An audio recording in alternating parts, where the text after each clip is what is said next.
오늘은 십자가 제사에 대해서 좀 더 말씀을 드리도록 하겠습니다.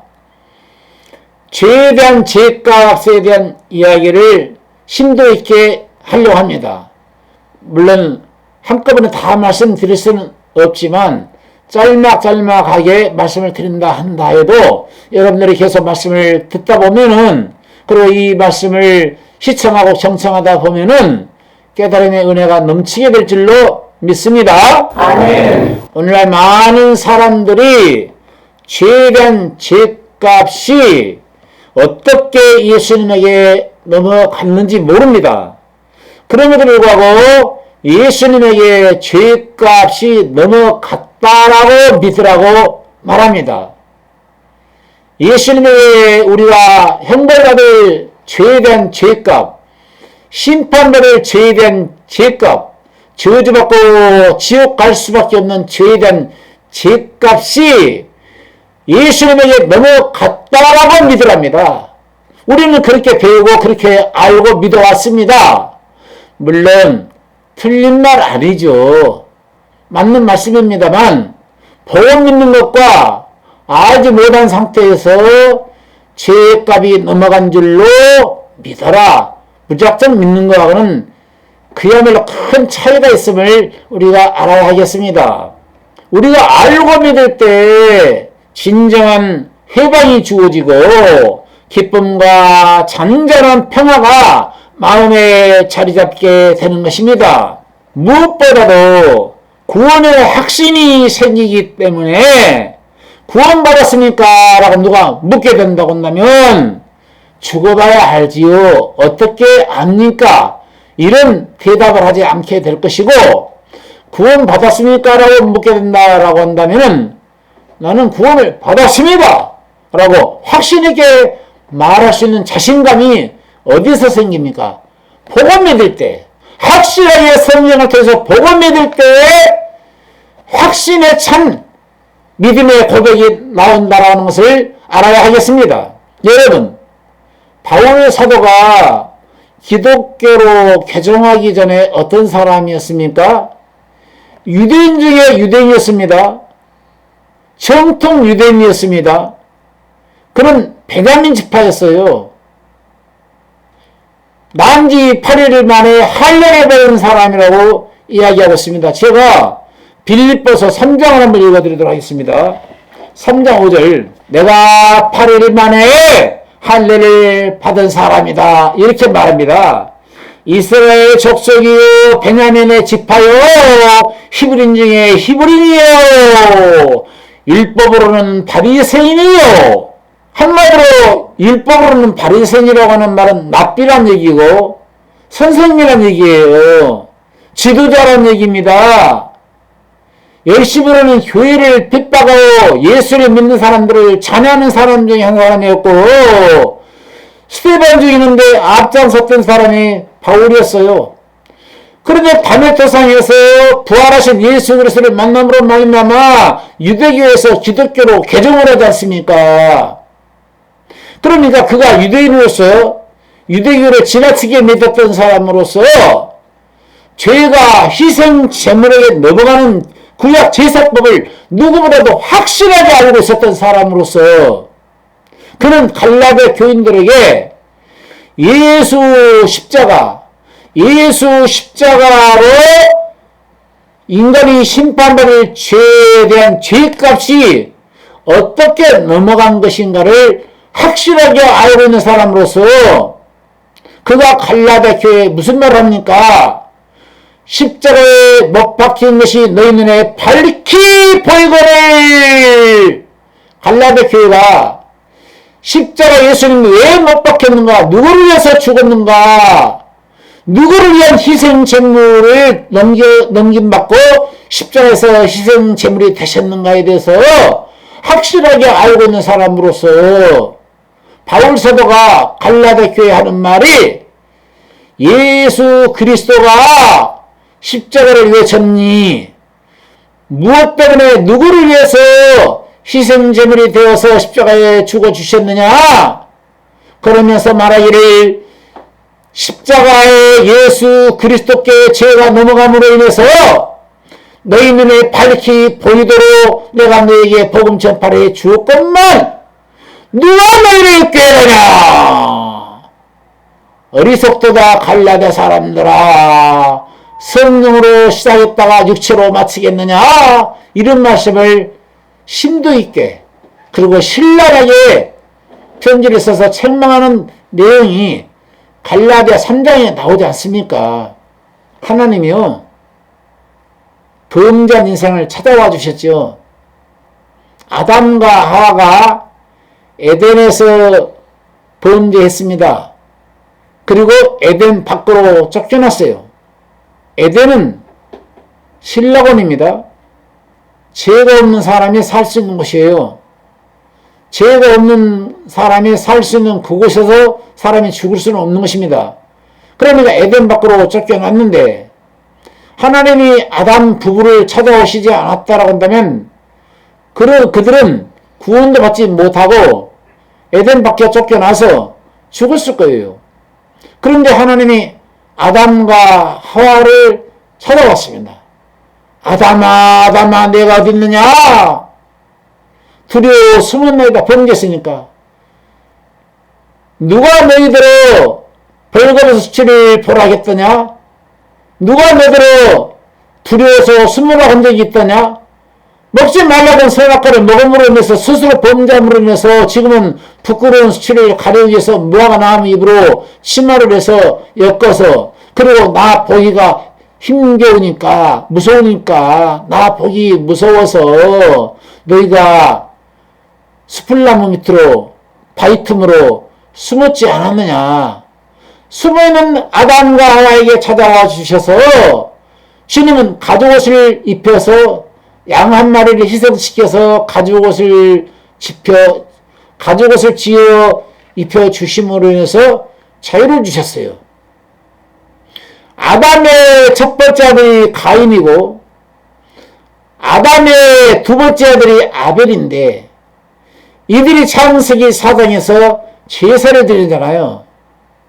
가인은 농사하는 것으로 농사하는 첫 열매로 제사를 드렸고, 아벨은 첫 새끼, 초태생, 첫 열매, 양으로 제사를 드렸잖아요.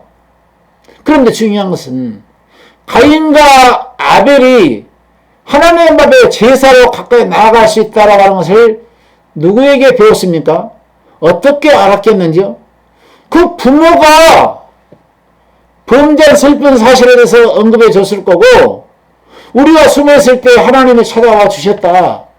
그리고 우리는 열심히 무화과 나무를 잎을 따다가 부끄러운 씨를 가릴 수밖에 없었을 때 하나님이 양을 잡아가지고 가죽옷을 벗겨서 우리를 치마를 하고 웃도리를 이렇게 만들어 주므로 우리가 너희에게 제사법을 가르쳐 줬지 않았느냐. 제사법을 그래서 가르쳐 줬을 것 같지 않아요? 아담과 하와가 부모가 제사법을 그들에게 하나님 앞에 나아갈 수 있는 제사법을 알려주지 않았다고 한다면 가인과 아벨이 누구에게 어떻게 제사법을 배워서 하나님 앞에 제사로 가까이 나아갈 수 있다라고 하는 것을 알고 제사를 드렸겠느냐 그 말이죠. 그러니까 가인과 아벨은 그 부모 아담과 하와에게 제사법을 배우고, 아담과 하와는 하나님에게 제사법을 배운 거예요. 여기서 제사법이 등장하는 겁니다. 석가가 제사상에 불상 앞에 늘 제사 음식을 차려놓지 않았습니까? 공자가 제사법을 알려주어서 특히 우리 한국이나 중국 사이는 조상님께 제사를 많이 드리고 있지 않습니까? 그 제사법이 어디서 왔습니까? 성경에서 유래된 거예요. 제사는 사람이, 범죄한 인간이 하나님 앞에 나아갈 수 있는 길을 열어주시려고 하나님이 제사법을 알려주셨는데, 마귀와 사탄과 예뱀이 하나님이 말씀해 놓으신 이 제사법을 이용하고 도용을 해서 자기 것으로 써먹고 있고, 그 제사를 통해서 마음과 영광을 취하고 있지 않습니까? 제사법은 성경에서 나왔어요. 그래서 우리나라 한국에서는 옛날 조상들이 하늘에 신이 있다. 그래서 비가 오지 않으면 기우제를 드렸었고, 천신제는 천신제. 하늘의 신령께 샘물을 드림으로 천신제를 지름으로 인해서 가뭄들지 않게 주옵시고 시시때때로 비 잘 내리게 주시옵시고, 그리고 천둥 벼락으로 인해서 농작물이 피해되지 않도록 해 주십시오. 농작물이 피해가지 않도록 해 주시기 바랍니다. 라고 천신제를 지냈지 않았습니까? 산에는 또 산신령이 있다는 거예요. 그리고 산신제를 지내왔었지 않았습니까? 바다에는 영왕신이 있다고 해요. 그래서 고기들 배가 바다를 출항하기 전에 여왕님께 무사고로 사고당하지 않고 태풍 만나서 어려움 당하지 않고 고기 많이 잡아서 돌아올 수 있도록 해 주십시오. 그런 의미에서 바다의 여왕님께 여왕신제를 지냈지 않았습니까? 뿐만 아니라 땅에는 지신이 깔려요.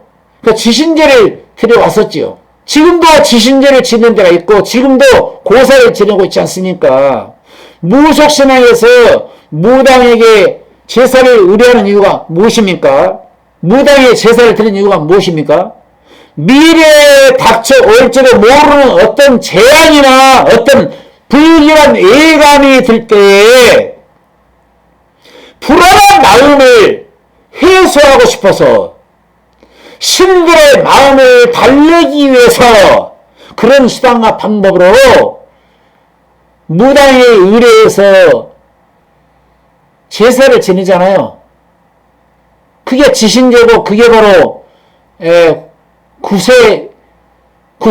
그게 뭐죠? 굿이죠? 그게 지신제고 무당에 지신제를 드리고 고사를 지내고 무당에게 의뢰해서 제사를 지내게 하게 하고 그런 지금도 하고 있지 않습니까? 이런 무당에 의뢰해서 제사하는 거 몹시 기분은 좋지 않지요. 하나님께 제사하는 게 아닙니까? 어쨌든 제사는 성경에서 유래된 거예요. 그 마귀가 써먹고 있는 것이죠. 고린도전서 10장 20절을 제가 읽어드릴게요. 대저 이방인의 제사하는 것은 귀신에게 하는 것이요 하나님께 제사하는 것이 아니니 나는 너희가 귀신과 교제하는 자 되기를 원치 아니하노라. 너희가 주의 잔과 귀신의 잔을 겸하여 마시지 못하고 주의 상과 귀신의 상에 겸하여 참여하지 못하리라. 이방인들의 모든 제사, 특히 우리 한국사에서 추석 때 성례로 가잖아요. 제사를 지내지 않습니까? 설날 때도 차례상을 차려놓고 있지 않습니까? 다 이게 유교 사상이고요. 이방인의 제사법인데 이 부모님이 오는 게 아니에요. 이름은 명목은 좋아요. 명목상 부모님의 제사, 조상님께 제사, 할아버지 할머니께 제사한다 하지만은 할아버지 할머니 영혼이나 부모님의 영혼이 제사한 날에 오시는 게 아닙니다. 귀신에게 하는 제사이기 때문에 성경은 나는 너희가 귀신과 교제하는 자 되기를 원치 않냐더라 말하면서 우상숭배라고 했어요. 우상숭배하는 자는 계시록 21장 8절에 불의하는 자, 믿지 않냐는 자, 흉악한 자, 살인자, 행음자, 술객자, 모든 우상숭배하는 자와 거짓말하는 자들은 불과 유황에 참여하는 못에 참여하리니 이게 둘째 사막 불못이라 불호수 불구덩이에 빠진다라고 말씀하고 있어요. 하나님께 제사하는 게 가장 중요한 거예요. 범죄자가 하나님 앞에 나갈 수 있는 길은 제사의 제도를 통해서 하나님에 나갈 수 있는 길밖에 없어요. 이 제사 제도가 얼마나 중요한가를 알아야 하는 것입니다. 제사법을 알아야 우리가 범죄한 거, 죄에 대한 죄값을 하나님 일일이 다 값을 매겨놨기 때문에 값을 치르기만 하면은 심판받을 죄가 없어지는 거예요. 죄값을 치렀잖아요. 지난번에 제가 송량에 대해서 말씀드렸잖아요. 그래서 성경에 송량이라는 말이 언급되고 있어요. 제사법을 분명히 알아야 하는 것입니다. 바울 사도가 이 제사법을 알았기 때문에 갈라디아 교인들에게 정확하게 십자가에 못 박힌 사실에 대해서 눈에 보이도록 제사법에 대해서 제가 넘어간 사실에 대해서 복음 전파했던 사람이 바울 사도입니다. 갈라디아 3장 1절 읽어보실까요? 어리석도다 갈라디아 사람들아, 예수 그리스도께서 십자가에 못 박힌 것이 너희 눈앞에 밝히 보이거늘 누가 깨더냐? 눈에 밝히 보이도록 알려줬다니까. 눈에 밝히 보이도록 저들이 알고 믿었음에도 불구하고 그때 당시 유대인들에게 미혹받아가지고 복음 가운데 가지 않고 믿음 가운데 가지 않고 성령 안에 가지 않고 다시 율법의 행위대로 제사를 지내는 자리로 다시 내려간 거예요. 제사 완성을 위해서 예수님 오셨는데 다시 제사 드리는 그런 장소 율법 교회로 유대교로 내려가 버린 거죠. 그래서 어리석도다 갈라디아 사람들아, 누가 너희를 꾀되냐 라고 말하면서 갈라디아서 3장 3절에는 너희가 이같이 어리석느냐, 성령으로 시작했다가 이제는 육체로 마치겠느냐 이렇게 말씀하고 있지 않습니까? 그러나 바울 사도가 갈라디아서 1장 7절 8절을 읽어보니까 다른 복음은 없나니 다만 어떤 사람이 너희를 열람케 하여 그리스도의 복음을 변화로 하기 위해서 너희에게 찾아왔는지는 몰라도, 가만히 교회의 엄습에 들어왔는지는 몰라도 내가 가르쳐준 복음 외에 다른 복음이 없다. 내가 전한 복음 외에 다른 복음을 전하는 자는 하늘로부터 온 천사라 할지라도, 자 8절입니다. 1장 8절. 그러나 우리나 혹 하늘로부터 온 천사라도 우리가 너희에게 전한 복음 외에 다른 복음을 전하면 저주를 받을지어라. 저주를 받아버려라. Who will receive the curse? 누가 저주를 받습니까? Why they receive the curse? 왜 그들은 저주를 받습니까?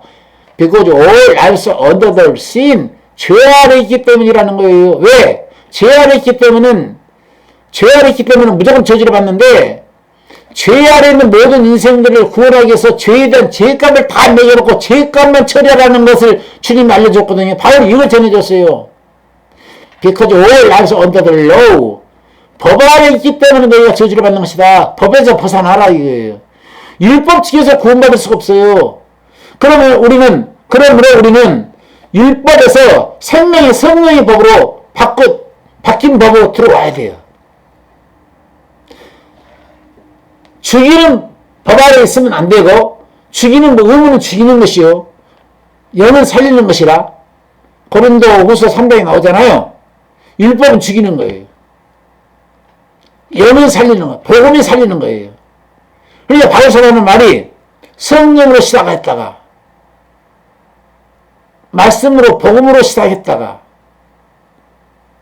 육체로 마치려고 하느냐, 이런 말을 그래서 갈라디아 3장 3절에 이런 말씀을 하고 있는 겁니다.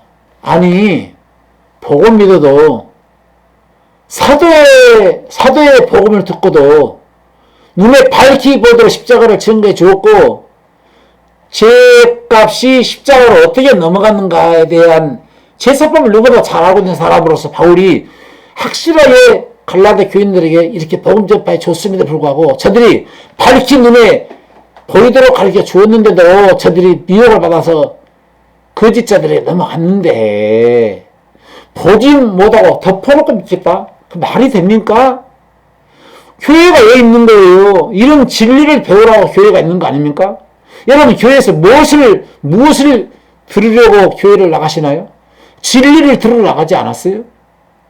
어떤 진리 외에 어떤 교훈이나 윤리나 어떤 도덕적인 메시지나 어떤 기복적인 메시지나 잘 먹고 잘 살고 부자 되고 돈 벌고 사업 잘 되고 자녀 잘 되고 일이 잘 풀리고 여러 가지 문제 해결을 위해서 교회에 나가셨나요? 물론 하나님 앞에 다 문제 해결의 해답이 있으니까 해결하셔야 됩니다. 중요하죠. 그러나 무엇보다도 시급한 문제는 죄에 대한 죄값 문제를 해결하는 것이 가장 시급한 거 아니에요? 그 나라 그거를 먼저 구하세요. 그러고 나면 이 모든 것을 다 한다 했으니까 이 근본적인 문제를 해결하고 나서 죄악의 문제, 물질의 문제, 자녀의 문제, 회사 문제, 직장의 문제, 결혼에 관한 문제, 앞날에 관한 문제, 여러 가지 문제들이 많이 있을 줄로 믿습니다만은 그런 문제들을 근본적으로 하나님과 나와 개선, 죄로 인해서 멀어졌던 과정을 관계 개선을 먼저 회복하고 나서 하나님과 나와 관계 개선을 먼저 한 다음에 죄와 멀어졌잖아요. 멀어진 하나님과 나 사이의 관계를 먼저 회복하고 나서 그래서 여러 가지 문제를 해결받는다면 얼마나 좋겠습니까? 그렇게 되시기를 바랍니다. 할렐루야. 복음 믿을 때 그 신앙생활에 능력이 되고 구원의 흔들림이 없게 되고 어떤 환경 속에서도 찬송하면서 신앙의 길을 걸을 수가 있는 것입니다. 살다 보면 어려울 때도 있고 괴로울 때도 있습니다. 힘들 때도 있고 병들 때도 있고요. 아플 때도 물론 있습니다. 그리고 사람이 죽을 때도 있습니다. 그러나 죽음 앞에서도 죽음을 두려워하거나 무서워하지 않고 당당하게 찬송하면서 편안한 마음으로 기쁘게 하나님을 찬양하면서 나갈 수 있으려면은 내 죄가 어떻게 십자가로 희생 제물이신 예수님께로 몽땅 죄가 넘어갔는지 확실하게 보고 믿을 수 있게 되시기를 바랍니다. 참 성경 공부해서 그것을 전해드리도록 하겠습니다. 다음 시간에 제사를 드리는 장사자에게 능력이 나타나기 때문에 여러분들은 하나님께 제사를 드리는 경험이 있습니까? 제물을 가지고 나와서 하나님 앞에 제사를 드린 경험이 확실히 있습니까? 그리고 그 제물에게 내 죄를 완전 넘긴 다음에 죄값을 처리하신 적이 있습니까? 이런 문제를 놓고 심도 있게 말씀을 전하도록 하겠습니다. 할렐루야. 아멘.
추함도 사악한 자도 무함도 흠악한 죄 없음이라. 그가 조롱을 받음으로 그가 조롱을 받음으로 우리가 귀함을 얻었도다. 우리가